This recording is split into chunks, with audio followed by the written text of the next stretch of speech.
अब सवाल ये उठता है कि वो 65 लाख लोग कौन है जो वोट कर रहे थे। अगर वो रोहिंग्या बांग्लादेशी है तो कहां से आ गए। गिरनी तय है ये सरकार। राहुल गांधी जी आज कह रहे हैं, आप मेरा फेसबुक का जो है सो कि ये पोस्ट देखिएगा, मैंने लगभग 1 महीने पहले कहा है कि सरकार बहुत जल्द गिरने वाली है। बीजेपी सरकार बैकफुट पे है पूरी तरह से। उन्हें यह अंदाजा नहीं था कि इस तरह से जो है सो कि उनकी चोरी पकड़ी जाएगी और राहुल गांधी पकड़े, और वो भी राहुल गांधी पकड़ेंगे। देखिए, राहुल गांधी अगर बोल रहे हैं, नेता प्रतिपक्ष है, वो हवा में बात तो नहीं कर रहा हूं मैं। अगर राहुल गांधी झूठ बोल रहे हैं, ठीक है, इसकी सजा राहुल गांधी को मिलना चाहिए, उनके ऊपर मानहानि का मुकदमा चलना चाहिए, ठीक है। और नहीं तो इलेक्शन कमीशन को यह साबित करना होगा कि राहुल गांधी झूठ बोल रहे हैं। और सरकार की मंशा के ऊपर तो प्रश्न चिन्ह उसी दिन उठ गया जिस दिन इलेक्शन कमीशन के सिलेक्शन पैनल से चीफ जस्टिस ऑफ इंडिया को हटा करके और एक कैबिनेट मिनिस्टर लेवल का जो है सो कि एमपी को रखने का जो है सो कि जिस दिन प्रावधान लाया इस सरकार ने। नमस्कार, आदाब, स्वागत है आप सभी का लाइव इंडिया न्यूज में। मैं हूं आपके साथ जमशेद और इस वक्त हम आपको बताते हैं कि जिस तरह से इलेक्शन कमीशन के ऊपर जो वोट चोरी के आरोप राहुल गांधी ने लगाए हैं, जिससे पूरे देश में बवाल मचा हुआ है। तो हमारे साथ ऑल इंडिया माइनॉरिटी एसोसिएशन यानी आईमा के स्पोक पर्सन अरमान कबीर साहब हैं। तो आइए हम उनसे बातचीत करते हैं कि उनका इस पूरे घटनाक्रम पर, पूरे मुद्दे पर क्या कुछ नजरिया है। सर, आपका बहुत बहुत स्वागत है। क्या कहना चाहेंगे जिस तरह से इलेक्शन कमीशन के ऊपर जो है इस बार आरोप लग रहे हैं कि उन्होंने वोट चोरी करवाया है और प्रधानमंत्री मोदी जो है वोट चोरी करके पीएम बने। देखिए, ये जो इल्जाम जो लग रहा है ना, ये कोई डेटा जो है ना राहुल गांधी अपने तरफ से कोई नहीं दे रहे। वो डेटा इलेक्शन कमीशन का है, ठीक है। ये साबित इलेक्शन कमीशन को करना है कि राहुल गांधी झूठ बोल रहे हैं। अच्छा। वो डेटा तो राहुल गांधी का अपने खुद का बनाया हुआ डेटा नहीं है। वो डेटा जो है ना वो इलेक्शन कमीशन का ही है। अब इलेक्शन कमीशन को तय करना है, उसे बताना है कि राहुल गांधी झूठ बोल रहे हैं। इलेक्शन कमीशन तो कह रही है कि राहुल गांधी जो भ्रामक खबर फैला रहे हैं। नहीं तो अगर भ्रामक अगर खबर फैला रहे हैं राहुल गांधी, ठीक है, तो ये इलेक्शन कमीशन सामने आकर के क्यों नहीं कहता है कि जो वोटर आईडी कार्ड का जो नंबर है, ठीक है, एपिक नंबर जो है, वो एक नंबर जो 4 एपिक नंबर का जो एक आदमी का 4 5 ये जो किया है, तो वो सारे लोगों का इलेक्शन कमीशन को डिटेल्स, जैसे राहुल गांधी ने प्रेस कॉन्फ्रेंस करके एक बड़ा सा सेमिनार जैसा किया है, वैसे ही इलेक्शन कमीशन भी करे। राहुल गांधी चुप हो जाएंगे, उनको जवाब मिल जाएगा। तो अब राहुल गांधी को हलफनामा देना होगा, तो शपथ पत्र पे साइन करना होगा, तो ये करना होगा, ये सब भरमाने वाली बात है और ये जग जाहिर हो गया है, ठीक है, कि कहीं ना कहीं चोरी हुई है। वरना राहुल गांधी इतना बड़ा इल्जाम, ठीक है, देश के संवैधानिक संस्था के ऊपर नहीं लगाते। लेकिन बीजेपी तो कह रही है कि एक संवैधानिक संगठन है इलेक्शन कमीशन, उसके ऊपर इस तरह के आरोप लगाना कहां तक सही है। हरियाणा में मेयर का चुनाव याद है, जिसमें एलआरओ जो है वो बैलेट पेपर को चोरी करते हुए दिखे थे। बकायदा कैमरे में रिकॉर्ड हुआ। बकायदा कैमरे में रिकॉर्ड हुआ, ठीक है। तो अब उसके बाद और क्या सवाल कर सकते हैं आप? वो चोरी था कि नहीं था? क्या उस वक्त इलेक्शन कमीशन संवैधानिक संस्था नहीं था? था ना। उसी तरह का इल्जाम अभी लगा है और सरकार की मंशा के ऊपर तो प्रश्न चिन्ह उसी दिन उठ गया जिस दिन इलेक्शन कमीशन के सिलेक्शन पैनल से चीफ जस्टिस ऑफ इंडिया को हटा करके और एक कैबिनेट मिनिस्टर लेवल का जो है सो कि एमपी को रखने का जो है सो कि जिस दिन प्रावधान लाया इस सरकार ने, उसी दिन सवाल खड़ा हो गया। और ये होना ही था, क्योंकि चीफ जस्टिस ऑफ इंडिया को इलेक्शन कमीशन के पैनल से हटाना ये सबसे बड़ी जो है सो कि उनकी रणनीति थी और जिसमें वो सक्सेस हुए। और इसके जो है सो कि इसका जिम्मेदार सिर्फ भारतीय जनता पार्टी ही नहीं है, जिसने उस बिल का समर्थन करके वोट किया है, ठीक है, वो सारे के सारे दल जो है, जो घटक दल है भारतीय जनता पार्टी के, वो सारे के सारे दल जो है सो कि इसके जिम्मेदार है और उन लोगों को भुगतना पड़ेगा। ये भारतीय जनता पार्टी को आप देख लीजिए, जो जो लोग जो है इनके साथ सटा है, ठीक है, उनका एक दिन खात्मा जो है सो कि निश्चित हुआ है या फिर उनको तितर बितर होना निश्चित हुआ है। आप शिवसेना का उदाहरण देख लीजिए। ये कैसे संभव हो सकता है कि एक ही एड्रेस पर 80-80 लोगों के जो है वोटर आईडी कार्ड बने हुए हैं? तो यही तो सवाल का जवाब चाहिए इलेक्शन कमीशन से। इलेक्शन कमीशन को यही जवाब तो देना है कि वो डेटा तो राहुल गांधी का घर का डेटा नहीं है और मैं राहुल गांधी का प्रवक्ता नहीं हूं, ठीक है।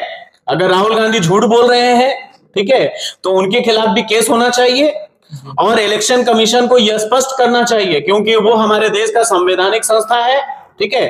और किसी भी भारतीय नागरिक हो या फिर विदेश का जो है सो कि कोई भी जनप्रतिनिधि हो, वो हमारे इस पर देश के संवैधानिक संस्था पर उंगली नहीं उठा सकता है।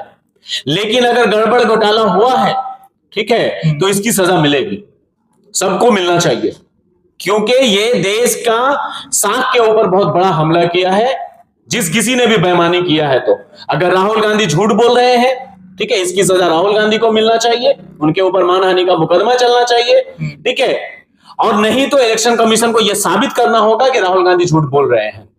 और ऐसे ही नहीं कि हम ईवीएम को कौन मैनिपुलेट कर सकता है, ठीक है। एक बार बहुत बड़ी बात आई थी कि ईवीएम को मैनिपुलेट करने के लिए ये कहा गया था कि आइए, इलेक्शन कमीशन ने सारे जितने भी जो है सो कि राजनीतिक पार्टियां थी उन सभी को दावत दिया था कि आइए और हमें ईवीएम मैनिपुलेट करके दिखाइए, ठीक है। और उसके बाद फिर उन्होंने कहा छू नहीं सकते हो,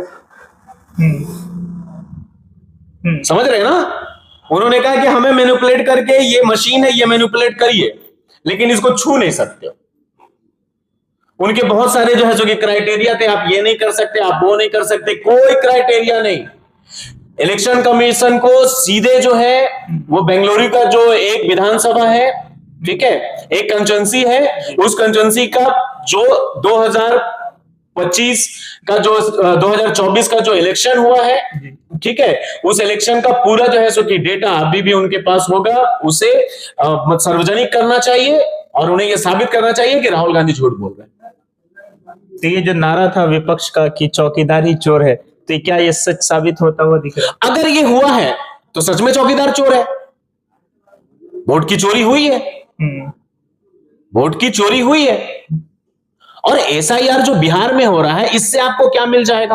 आपने महाराष्ट्र में वोट बढ़ा करके आपने जीता है, एक है ना, 6 महीने में लाखों मतदाता बढ़ जाना, प्रश्न चिन्ह तो उठता है कि कितनी आबादी आ गई और कहां से आ गई। 65 लाख वोटर्स जो है, 65 लाख वोटर बोल रहे हैं कि बिहार का जो है वो इसमें ड्राफ्ट लिस्ट में से बाहर हो जाएगी।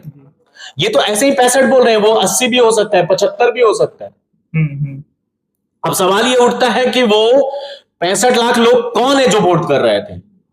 अगर वो रोहिंग्या बांग्लादेशी है तो कहां से आ गए?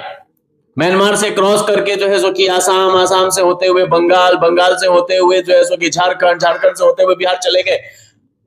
और केंद्र की सुरक्षा एजेंसी क्या कर रही थी? बॉर्डर सिक्योरिटी फोर्स क्या कर रहा था? ये सिर्फ वोट का मामला नहीं है। अगर सच में 65 लाख वोटर्स ड्राफ्ट लिस्ट से बाहर हुए हैं तो सवाल यह है कि वो 65 लाख लोग हैं कौन? अच्छा, और अगर वो रोहिंग्या नहीं है तो फिर आप हिंदुस्तानी को वोट का अधिकार देने से आप छीन रहे हैं।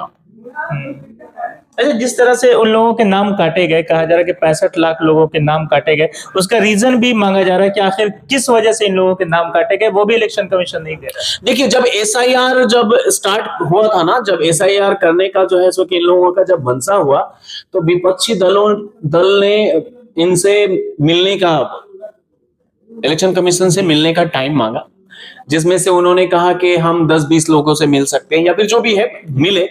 तो जब ये लोग मिलने के लिए गए ना, तो इलेक्शन कमीशन की तरफ से उनका जो प्रतिनिधि था, उनका एक जवाब मिला था कि ये नया आयोग है। अच्छा, आप समझ रहे, ये नया आयोग है। जब विपक्षी नेता लोग जब वापस आए थे तो उन्होंने कहा कि आयोग हमें कहता है कि हम ये नया आयोग है, मतलब ये हम आप लोग का कुछ नहीं सुना जाएगा। नया आयोग क्या, इलेक्शन कमीशन तो कब से ये हुई, गठन हुआ, नया कहां से हो गया? इसका मतलब है कि अब पहले जैसे पैटर्न पे काम नहीं होगा, निष्पक्ष तरीके से काम नहीं होगा। आपने हिम्मत कैसे कर लिया एक संवैधानिक संस्था ये कहते हुए, और देश के जो है सो विपक्षी पार्टियों को, है ना, स्टेक होल्डर है ना वो लोग। विपक्षी पार्टी जो है वो है कौन? वो तो स्टेक होल्डर है ना। इलेक्शन कमीशन की जो प्रक्रिया है, जिसमें वोटर्स है, इलेक्शन की प्रक्रिया है, नॉमिनेशन है, ये सारे, इसमें तो राजनीतिक दल ही स्टेक होल्डर है। उनसे आप क्या नयापन की बात करेंगे? उनके जो डिमांड्स होंगे संवैधानिक आधार पर, जो उन्हें अधिकार मिला है विपक्षी पार्टियों को या फिर जो भी राजनीतिक पार्टियों को, उनको फुलफिल करने की जिम्मेदारी इलेक्शन कमीशन की है। सड़क से लेकर संसद तक पूरा विपक्ष एक हो चुका है, पूरी जो पब्लिक है, पूरी आवाम जो है एक हो चुकी है। आइमा का क्या स्टैंड होगा? आइमा जो है विपक्ष के साथ है, इंडिया गठबंधन के साथ है। आइमा जो है सैयद रूहुल अमीन साहब जो है, और शुरू से ही जब से इंडिया गठबंधन का गठन हुआ था, ठीक है, और सैयद रूहुल अमीन साहब का बहुत पहले का एक आपने वीडियो देखा होगा, उसमें सैयद रूहुल अमीन साहब ने का एक भविष्यवाणी भी था। उन्होंने अपना अंदाजा लगाया था, भविष्यवाणी तो इस्लाम में हराम है, उन्होंने अपना एक अंदाजा लगाया था कि 2024 का इलेक्शन से पहले देखिएगा ममता बनर्जी इंडिया गठबंधन से हट जाएंगी।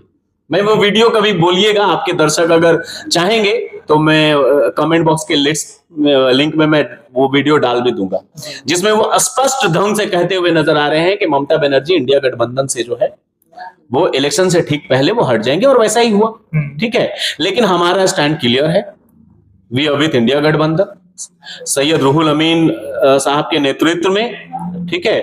हमारे 4 लाख 5 लाख जो भी हमारे वोटर्स हैं, वो सारे के सारे हमारे जितने भी हमारे फॉलोवर्स हैं और मेंबर्स हैं, ठीक है, वो सभी इंडिया गठबंधन के लिए ही जो है सो कि काम करते हैं और उनके साथ ही। जिस तरह से ये मामला उठा वोट चोरी का, क्या लगता है कि बीजेपी सरकार डरी हुई है? बीजेपी सरकार बैकफुट पे है पूरी तरह से। उन्हें यह अंदाजा नहीं था कि इस तरह से जो है सो कि उनकी चोरी पकड़ी जाएगी, और राहुल गांधी पकड़े, और वो भी राहुल गांधी पकड़ेंगे। देखिए, राहुल गांधी अगर बोल रहे हैं, नेता प्रतिपक्ष है, वो हवा में बात तो नहीं कर रहा होगा, समझ रहे हैं ना। और देश के बहुत बड़े संस्था के ऊपर सवाल उठा देना, समझे, ये बहुत तगड़ा सबूत होना चाहिए उसके लिए। आप किसके ऊपर सवाल कर रहे हैं? आप इलेक्शन कमीशन के ऊपर सवाल कर रहे हैं, जिसको चुनाव कराने की जिम्मेवारी है, ठीक है। ऐसे ही तो नहीं है। अगर ये साबित हो गया और जिस कंस्टिट्यूएंसी की बात कर रहे हैं, अभी तक कर्नाटक सरकार को तो इस पर एक्शन लेना चाहिए था, और कर्नाटक में तो कांग्रेस की सरकार है, इसमें भी डिले कर रहे हैं। उसमें जांच कमेटी अभी तक गठन कर देना चाहिए था। पता नहीं, अभी दोपहर से तो मैंने कोई खबर नहीं सुनी कि कर्नाटक की सरकार ने जो है सो कि कोई ऐसा जांच कमेटी जो है सो कि वो गठन किया है। लेकिन इसको संज्ञान में लेते हुए कर्नाटक की सरकार को जल्द से जल्द इस पर जो है सो कि जांच कमेटी बैठाना चाहिए, और जो दोषी हो उसे सजा मिलनी चाहिए। अगर ये साबित हो जाता है कि वोट चोरी हुई है, हाँ, तो क्या लगता है फिर सरकार का क्या होगा? सरकार गिरेगी या सरकार बनी रहेगी? देखिए, मुझे वोट ही जब चोरी हुई है तो फिर क्या? देखिए, राहुल गांधी ने आज कहा है, ठीक है, राहुल गांधी ने आज जो है सो कि उनकी चोरी पकड़ी है। मुझे जिस दिन धनखड़ जी ने इस्तीफा दिया, ठीक है, धनखड़ जी जिस दिन इस्तीफा दिया, उसी दिन से ही मुझे यह समझ में आ रहा है कि भारतीय जनता पार्टी बहुत इनसिक्योर फील कर रही है, ठीक है। जदयू धनखड़ जी, आज देखिए कि देश का उपराष्ट्रपति अकारण जो है वो इस्तीफा दे देते हैं अपने स्वास्थ्य का कारण देकर के, समझ रहे हैं। अगर वो स्वास्थ्य कारणों से अगर उन्होंने इस्तीफा दिया है तो वो किस हॉस्पिटल में, सवाल तो उठता है ना। और कोई आम आदमी चलता फिरता किसी, मतलब भारतीय जनता पार्टी का जो है सो कि कोई उपाध्यक्ष नहीं थे वो, कि उन्होंने इस्तीफा दे दिया तो सवाल नहीं उठेगा। जगदीप धनखड़ जी देश के उपराष्ट्रपति थे, है ना, और देश की जनता को यह जानने का अधिकार है कि आखिर कौन सा ऐसा वजह हुआ, ठीक है, कि उन्हें इस्तीफा देना पड़ा। कहा तो उन्होंने स्वास्थ्य कारणों से उन्होंने इस्तीफा दिया है, लेकिन स्वास्थ्य कारण दिखता नहीं है, क्योंकि शाम तक तो वो ठीक ठाक काम कर रहे थे। शाम तक तो वो ठीक ठाक काम कर रहे थे, एक ऐसा कैसा तबीयत खराब हो गया कि उन्होंने ये भी नहीं कहा कि जो है सो कि हम ऐसा सोच रहे हैं, डायरेक्टली उन्होंने इस्तीफा दे दिया मुर्मू जी के पास जाकर, राष्ट्रपति के पास जाकर। है ना, सवाल तो उठता है, और ये देश की जनता को जानने का अधिकार है। भले आज की केंद्र की सरकार इससे छुपाए, लेकिन केंद्र की देश की जनता को अपने उपराष्ट्रपति के इस्तीफे का कारण जानने का अधिकार है। बिल्कुल। और राहुल गांधी ने जो कहा कि सरकार आने वाले दिनों में गिर जाएगी, उसको लेकर गिरनी तय है ये सरकार। राहुल गांधी जी आज कह रहे हैं, आप मेरा फेसबुक का जो है सो कि ये पोस्ट देखिएगा, मैंने लगभग 1 महीने पहले कहा है कि सरकार बहुत जल्द गिरने वाली है। ये सरकार गिरने वाली है, ठीक है। जागेंगे, लोग जागेंगे, इनके जो समर्थक दल हैं वो भी जागेंगे, क्योंकि इनकी तानाशाही सभी रवैया जो है सो कि सभी देख रहे हैं, ठीक है। और ये सरकार अगर नहीं गिरी, अभी देखिए कैसा, मतलब इस तरह का चोरी कि आप नहीं जीत पा रहे हैं तो कहीं वोटर्स बढ़ा दो, आप नहीं जीत पा रहे हैं तो कहीं वोटर्स घटा दो। ये किस तरह का खेल देश में स्टार्ट हो गया, है ना। ऐसा हमारा देश नहीं था। चलिए बहुत बहुत शुक्रिया हमसे बातचीत करने के लिए। तो हमारे साथ ऑल इंडिया माइनॉरिटी एसोसिएशन यानी आयमा के स्पोक पर्सन अरमान कबीर साहब थे। आप भी बने रहिए लाइव इंडिया न्यूज के साथ और दीजिए हमें इजाजत। शुक्रिया।